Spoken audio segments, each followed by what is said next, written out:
So, it's the weekend. You've carried all the ones, memorized all the capitals of all the countries, firstly, secondly, thirdly your way through all those little essays, and now you're free. At least as free as a kid can reasonably be, and if you're lucky enough, these precious hours will be yours to spend the way a kid should. Learning, making, playing, satisfying your endless curiosity and flexing your boundless creativity. Your childhood wonder brain made those good times so much better. It even made the bad times just a little more tolerable. Life wasn't always kind, but at least it was interesting. Your unfettered imagination built fantastical worlds out of thin air, impossibly large and free from any limitations. And all that, too powerful to be contained inside your little head, spilled out into reality. Your imagination colored the world around you. But for something so important to our well-being, childlike wonder is incredibly easy to lose. The magic that made so many childhoods somewhere along the way, and for reasons entirely beyond our control, gets misplaced. That drive to explore, to ask questions, replaced with impassivity and all sorts of unsavory things. Every once in a while, though, something shakes you awake. For me, Elden Ring is one such something. Maybe the most significant something in years. The Lands Between is the perfect environment to rekindle that fire. Between the triumphs and failures and awe-inspiring discoveries, you might find the magic that you thought you'd lost. From Software's best games, creepy and cruel as they may be, are powered by that wonder, and Elden Ring is their best one yet.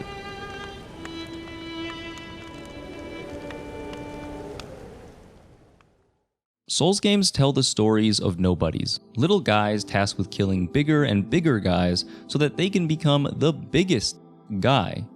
To that end, you will dodge and heal and attack and block and cast and stare at numbers and at items and at words and at environments, and you will die. A lot. The world is quite literally in pieces. Everyone with their brain still in their skull is crestfallen and despondent, and everything wants you dead. Yet somehow, these worlds have become a comfort for millions of people. They have their roots in the old school and share similarities with their contemporaries, but the design philosophy that drives them, how they outright defy conventions or just act like they don't exist, gives these games their magic. There's this subtle outsider art energy to Souls games, and that's what makes them so attractive to a wide range of players, all looking for that special something.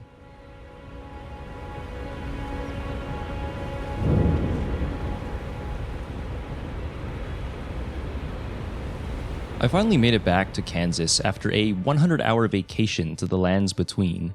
Elden Ring has been a real panacea for the ills of the mind and soul, not so much the body. 100 hours over 2 weeks isn't what I would call healthy, but I'd do it again. Why? Because mentally, I am here.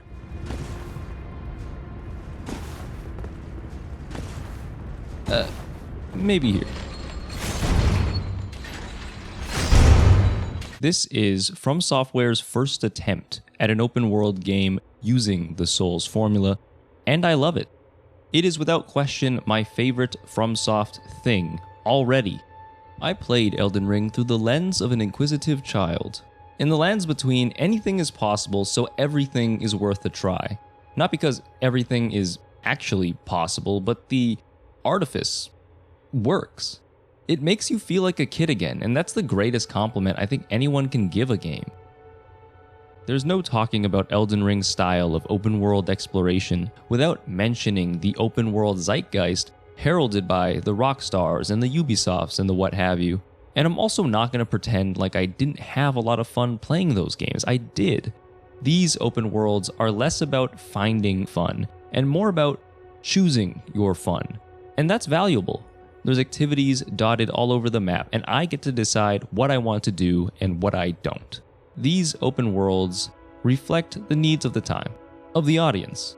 Most people just don't have the time or energy anymore for anything else.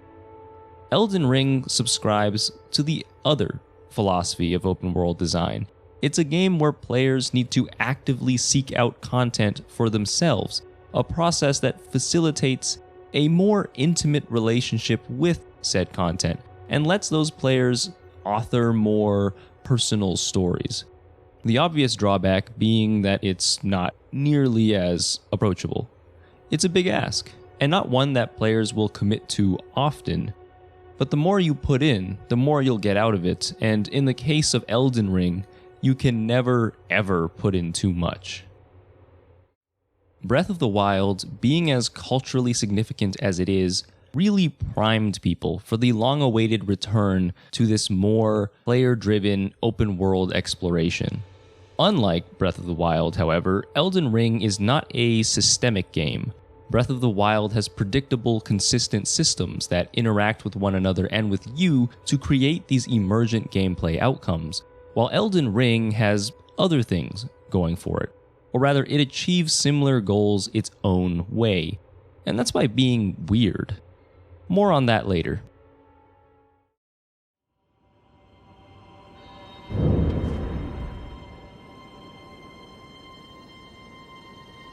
Okay, what's really going on in the lands between? There's a giant tree in the middle, the central landmark. Surrounding it are various biomes, likely with their own unique content. Familiar, but not exactly Disneyland-style world design either. It's shaped a little funny, there's a lot of awkward parts that look difficult to navigate, and it's lighter on explicit direction. Working your way across the world, you notice that Elden Ring goes a little further to obfuscate its content, though it does employ the same tactics other games have been using since forever to direct you to said content. Populating the map are ruins, villages, camps, castles, churches, and a whole lot of caves and catacombs. Fairly standard smorgasbord of open world content.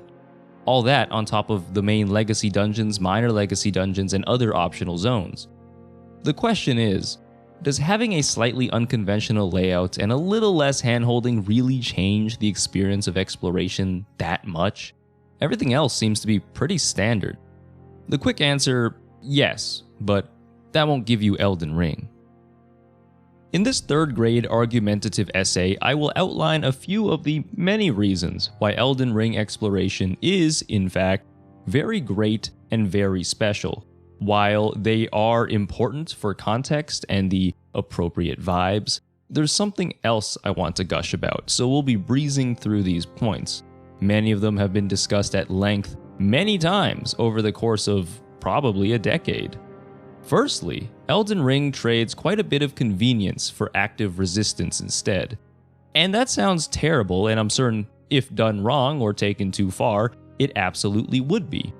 The lands between isn't built for easy traversal, its paths aren't obvious, and resistance in key areas asks you to take the initiative. The open world's greatest triumph is how quickly it gets you in tune with the unique rhythm of the game. Elden Ring makes every effort to stop you from beelining to destinations, be it with deadly drops, tough enemies, or whatever else. None of it exists to shoot you in the foot. They're all little invitations to try something new, a new route, a new build, anything. And in that process, we get so wrapped up in satiating our own intrinsic hunger for exploration. We head off with the intention of solving one problem, then lose ourselves, searching for the answers to much more interesting questions, the ones we're asking for ourselves. Secondly, the lands between is populated with bespoke content, not too dense that you start brushing aside any potential gold mines. Each piece is carefully crafted to deliver a unique, memorable experience. Sure, I've seen a certain boss a few times, but never in this context. I've seen those elevators before, but never used like this. The game reuses plenty of assets, as it should, borrowing from all of From Software's recent games, but it never recycles an experience. A decent chunk of its content lives in my head as individual experiences, rather than as a mushy thought soup made up of elevators and Erdtree avatars. Thirdly, obscurity in exploration and beyond. Vantage points across the lands between do more to build anticipation than provide any real tactical insights, so you always hit points of interest with limited information, primed and ready to be surprised. Caves are the obvious example. You have no idea what's in store for you until you peek inside. And even when you're already knee-deep in one doing serious archaeology, what's around the next corner is still a mystery. Hell, I can't even open a chest and be sure I'll get an item. Maybe I'll be spirited away to Caelid or dropped off in front of a sleeping giant. A dash of unpredictability, not true randomness, but hiding the full array of possibilities until a player stumbles into them naturally. And this is extended to virtually all of Elden Ring, its mechanics and systems purposely obscured, ready for more surprise reveals. Elden Ring never admits to you something is impossible, never turns you away. It barely even tells you what is possible, you just won't know until you try it. You could walk through the most mundane-looking doorway and step out into a massive new zone. Small, claustrophobic spaces that open up into sprawling areas, or relatively lax gameplay that takes a sharp turn. That sudden contrast is pivotal. Fourthly, inspiring awe is second nature to From Software. Of course, big bosses and fancy arenas do a similar job, but nothing quite sticks, like turning around to a new vista that makes you feel tiny, that takes your perceptions of the world and flips it upside down.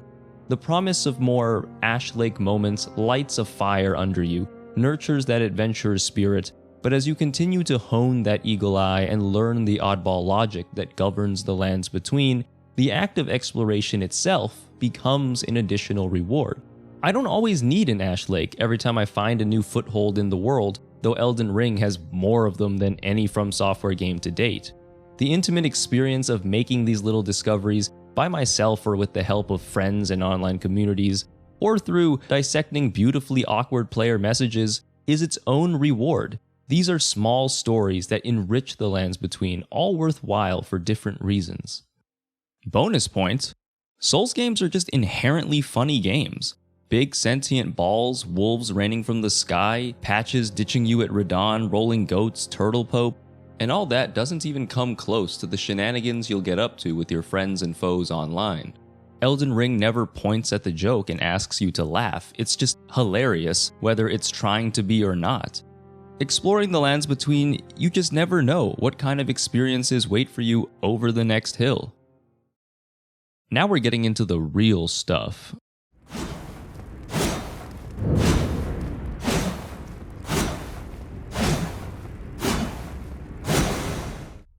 From Software's portfolio is so fascinating specifically because it stands in stark contrast to the myriad of other games that a player's consumed. In many ways, the game hinges on you having these expectations so that it can challenge them.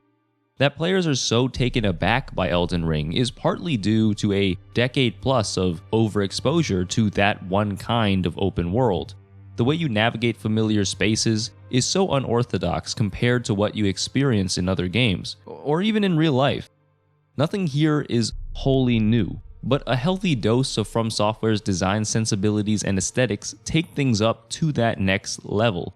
At its worst/best, Elden Ring's world is alien, impossible to navigate unless you toss those expectations and habits out the window, and at its most normal, it's just hostile enough to make it endearing and intriguing.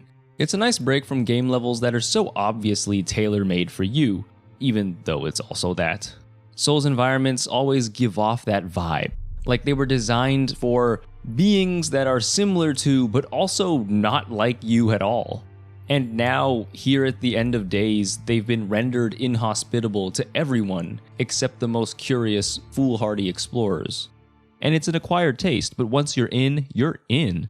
These games take me back to a time before all those doors closed in my face, before I grew up and came to the realization that games, like everything else, are subject to a lot of limitations and that developers just don't have infinite time and resources. So I should probably stop checking if every single door in a city opens or stop trying to swim to decorative islands off in the distance. I want to talk about some of my favorite exploration things, stuff that pops up in Souls all of the time. So picture this.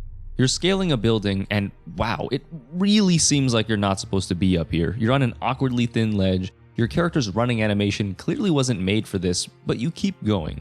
It's obviously working for now. There's no animation for shimmying because that's not a mechanic, and if it was, would you even feel the adrenaline, the anticipation you feel now, knowing you might not be allowed here, that you're on the cusp of something truly special? Now you're on a branch high above the ground. You think that after 3 or so more horse double jumps, you can make it up to some obscure spot tucked away in the back of the map. You need to climb up onto the rooftops, but you don't know how, so you try to outsmart the game and weasel your way up this broken wall.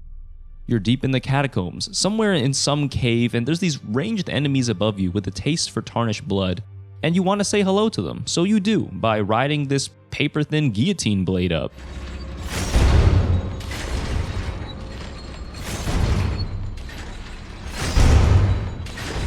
You might not like it, but this is what peak Souls exploration looks like.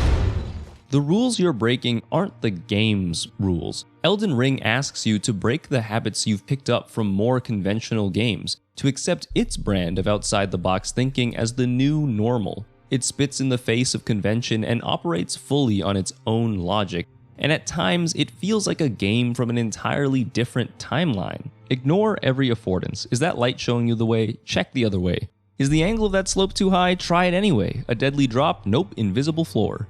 I don't want to get too ahead of myself though, the level design is very good. The reason why you're even able to find most of these things is because you've been subtly nudged in the right direction. Like we see in a few of those examples, it's obvious that Elden Ring has thoughts on what the appropriate width for a traversable path should be. It has thoughts on how its side quests should be progressed, etc. None of these are better. Most of them are downright unappealing to a lot of players. But these esoteric choices are more than just From Software being quirky for the sake of it. The railing here is broken for a reason, but will you risk it? You expect a lot of things when you look down, but not an invisible floor. From Software is asking you to take a leap of faith, and when you hit that solid something, it's a powerful moment. Those times in games you've checked under the stairs or went down an obvious dead end anyway, expecting something, anything, and came out with nothing. All that disappointment just washed away. I've never felt so validated. From Software has fostered a community where people check every corner, try every weird thing, even if it's against their better judgment, because sometimes it's not for nothing. Huge swaths of content wait on the other side of seemingly impossible gaps, or dark corners of an area that rarely get any foot traffic. Impracticality in this case is the point. It's not entirely backwards, because then it would be unplayable, but there's just enough eccentricity to evoke that childlike wonder. There's this wall in the Volcano Manor. It's an illusory wall, obviously, just look at the frame. Turns out, it's actually solid.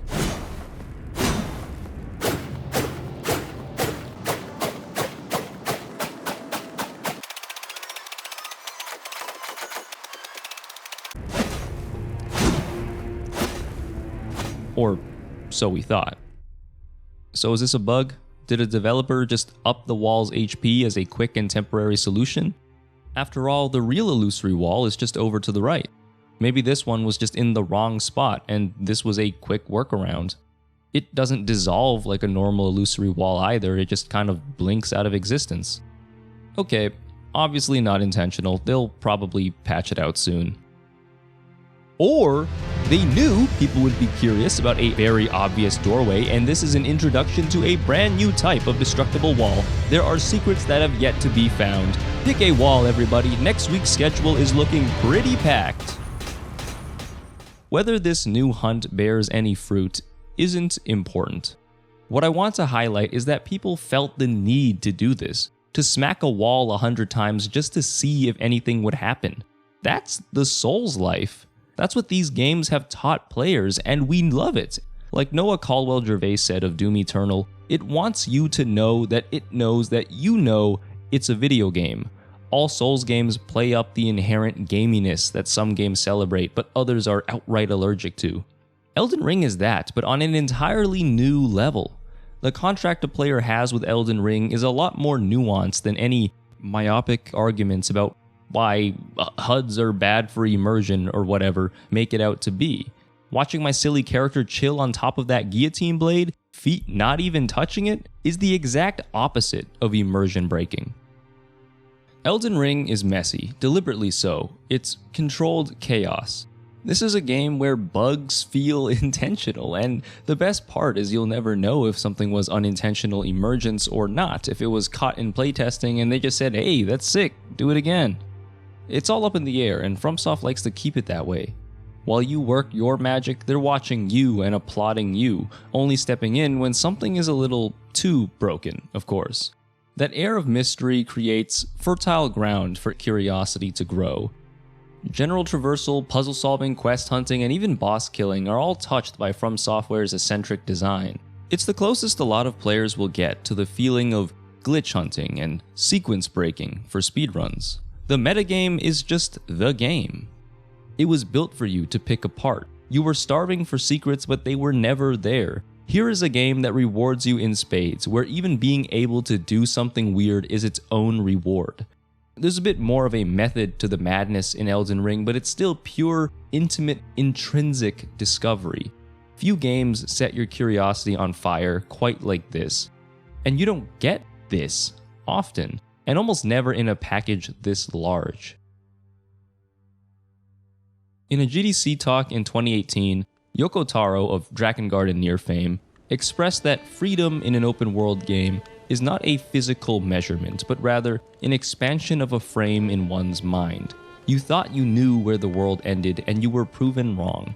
You thought something was impossible until you tried it and it worked. Your perceived framework of the world suddenly expands. This is a key pillar in From Software's design thinking, one they've been exploring before even Demon Souls, but mastered with Elden Ring.